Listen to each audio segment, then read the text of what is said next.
Okay, so first, excuse me if I'm like one of my kids got me stuffed up, so may have a cough. So pardon if I cough a little. So this is supposed to be a fairly narrow amendment. It mostly arises out of lessons learned and frustrations with the largest, um, some of the largest real world assets.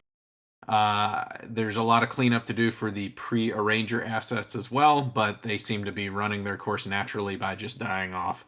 So we focused on what's going to be happening going forward, which is that things have to have arrangers. The main thing is that we need to get a handle on better information, right? We need to know what the cash balances are, what the asset balances are for any given period, any um, expenses that are significant. We arbitrarily chose 20,000. Should be broken out into a line item. 20,000 is just a number that sounded clever, and it meshes with the requirements for the Monetalis vault to require email documentation for anything that comes out of that bank account. At least originally, we obviously no longer have access to the bank restriction letter, though we did originally. So that has been revised and is no longer public, but 20,000 was the value they chose. So that's why we chose that. We want the market value of anything that's publicly traded. So also, so the stickiest part is evaluation for illiquid or privately traded assets. The good news is that that doesn't really apply to any of the large vaults at the moment. But just a requirement that they provide evaluation and they say how they did it without trying to dictate how they do that. That's so in an ideal world, what would happen is you would hire a third party uh, that specializes in this to appraise the asset. That's like the gold standard. I don't think we'll get there, so we didn't. So we chose um, not to require that. So we just baby steps. Um, the the arranger also needs to provide the QSIPs, the date of purchase, date of maturity, coupon cost basis, and face value of all publicly traded debt securities. They need to detail what the DAI inflows into and out of the maker protocol for the reporting period are. And that includes repayments. And they also need to report what the vault debt is. Um, so that's like the big ask. Now, this amendment does offer two easier ways for a arranger to be compliant, uh, which are, one is just to provide read-only, public read-only access to all accounts. And then there's also a middle pathway, which is providing copies of original statements. Redaction for non-arranger service providers is allowed, but any arranger expenses should not be redacted.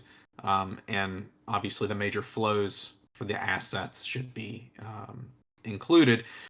These none of these to date have been asset allocations that are really subject to front running or copy trading that would hurt Maker in any way. We're going to buy T-bills or something like that. It's not, or ETFs. These are not things where the price will move. So that's the gist of it. Offers three different ways for arrangers to be compliant in their reporting. And if they don't comply with their reporting after 60 days, they may no longer receive compensation either from the maker protocol or from the entities they oversee, which currently arrangers are paid by the entities they oversee.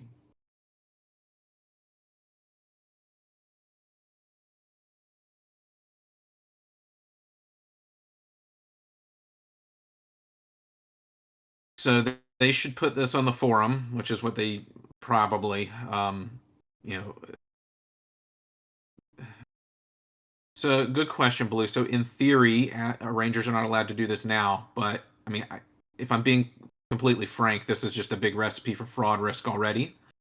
So this is simply taking the same structures and um, requiring that there be documentation. It doesn't really um, it re so creating a documentation trail.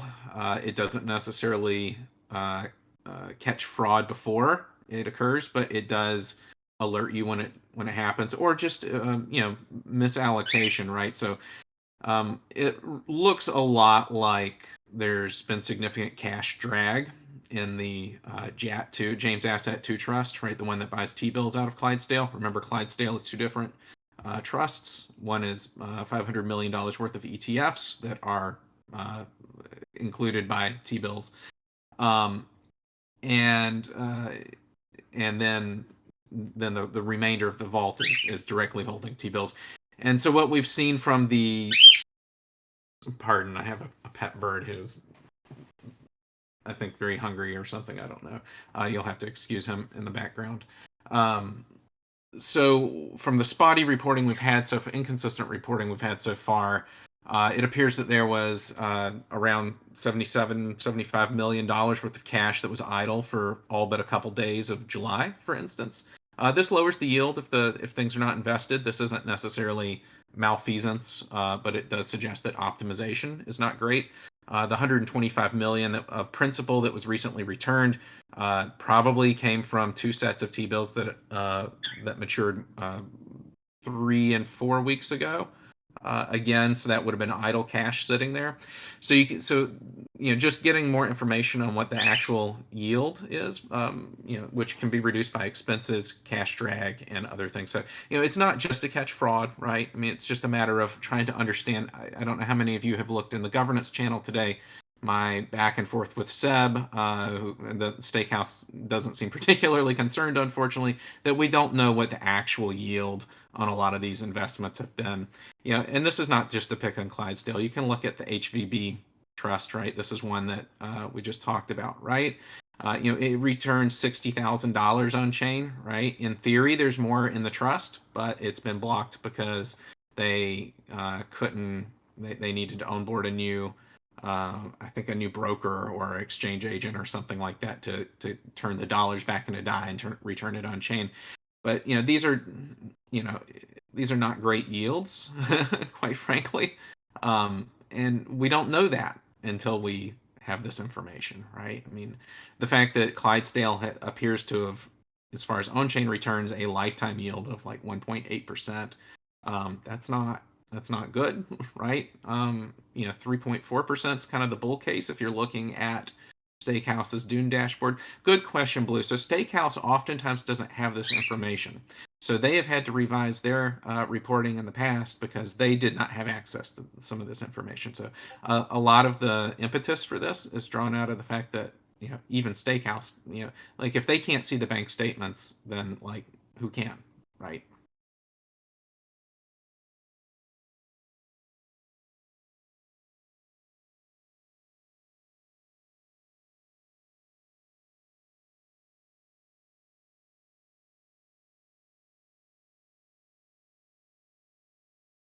Do I think there are other considerations than simply yield? Yes.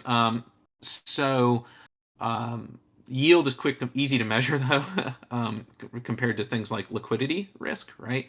So this would be that can be a trade-off, right? Higher yield and less liquid. But if it turns out that, say, Coinbase custody, which has proven it can return large amounts of funds in 24 hours, if that turns out to be, say, only, I don't know, 0.5% less yield than something that takes weeks.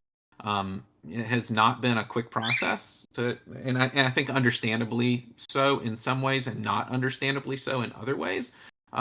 Why yield it takes so long to be returned from Clydesdale and HVB, and like 6S has been sitting out there. It's never returned anything. Um, these structures are all different, unfortunately. So having a standardized reporting requirements, I think, would help.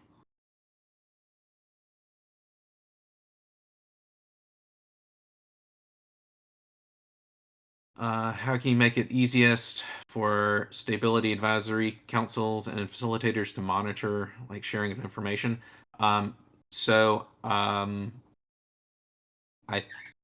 I think part of the problem here is a lot of the responsible facilitators are either overworked or disinterested. I will give them the benefit of the doubt and suggest that they're overworked because they cover four scopes. Um, Yeah. So I'm not really convinced that they're monitoring or equipped to monitor at that moment, but perhaps that can be improved.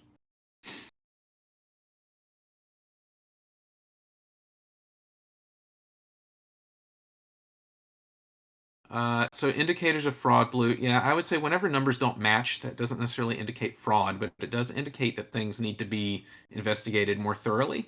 I really think, um, like I was actually just trying to tally up like T-bill interest returned versus what the portfolio should have yielded. Unfortunately, we don't have the full time series of the portfolio. We just have from June 1st to July 1st. Otherwise, we don't have the T-bills. So it makes it hard to really reconcile these things. Um, and a lot of this, in some ways, this is also just to catch. Um, mistakes, right? We're human. We all make mistakes. A trustee could make a mistake, and a ranger could make a mistake. But the more people we have looking at something, the more sets of eyes, and the more we focus on following process and attention to detail, the harder it becomes to um, to to lose money, get it stuck, have someone else commit fraud under our nose. Um, yeah, or just alert ourselves when we've made a bad investment decision, right? We could tell people to invest in something and then it doesn't perform well, and we need to know that when it happens and not like 3 months later or never. So, like I would say, this is not just about accounting. This particular amendment is, but if we're talking about indicators of fraud, I would, I find it really concerning when a trust structure acts in ways that are unexpected. I don't I do not I will say right now, the example I'm about to give, I don't think it's an indicator of fraud, but it's an example of things that should really raise a lot more curiosity than has been expressed to date. So, recently, for the last few returns of money, both principal and interest, the trustee for JAT 1 and JAT 2 has been able to use routes to return money other than what was approved in the instructions. That should raise questions of how the trustee felt that how the trustee was able to do this, how this was not caught and flagged by the arranger, which is supposed to be given documentation evidence, right? Screen prints in non-public channels, unfortunately. So we don't have access to this to know if this was done. And so then the question is, was the process not followed? First of all, why was the process not followed? Was it because the trustee did not have access to the specific wallet, which was like very explicitly stated that the funds had to travel through, and so they were trying to make the best of the situation and get the money home? Is it because they just oopsied? Was it something to do with the custodian, right? Coinbase or something like that, and where it wasn't necessarily something that the trustee had explicit power over. And then the question is, why wasn't this caught by the arranger? Um, is it that the process was followed and they did not notice it? Is it that the process was not followed? Is it that the process was followed, they noticed it and made a determination that this was acceptable? But I think the big question is, how was the trustee able to do this and then made comfortable with the fact that if it was not an accident, how are they made comfortable to explicitly circumvent the DAO's instructions, which, in my opinion, I don't think it was a good idea to explicitly say it had to go through specific wallets. But um, I would say these are the kinds of details that really have not been historically monitored closely at Maker. This is not a new phenomenon. People are quick to onboard stuff and then slow to monitor. I mean, we see this in the fact that Harbor Trade went, it was months before we realized there was a problem. That Console Freight, we are seeing that look like a problem. Presumably, the folks monitoring that knew which wallets belonged, like the junior tranche, right? So, like Console Freight, it sure looks like the asset originator, like front ran by drawing out of the Maker Vault to redeem some of their junior debt. Presumably Steakhouse knew, but I think each one's different. I think Console Freight, like if it's like some of the others, with the originator was required to hold some of the junior tranche, so presumably this address was known to be them. And so the question is, why does it not raise eyebrows? If you see the asset originator cashing out their junior debt tokens, perhaps you should pick up the phone and call them. I think we're kind of straying from what I came here to talk about, but like my point is, like, this is not a new phenomenon at Maker. Um, and Blue's question is, it's always details, and details you just have to obsess over the details, because this is credit. Your upside is capped, but there's lots of ways to lose money.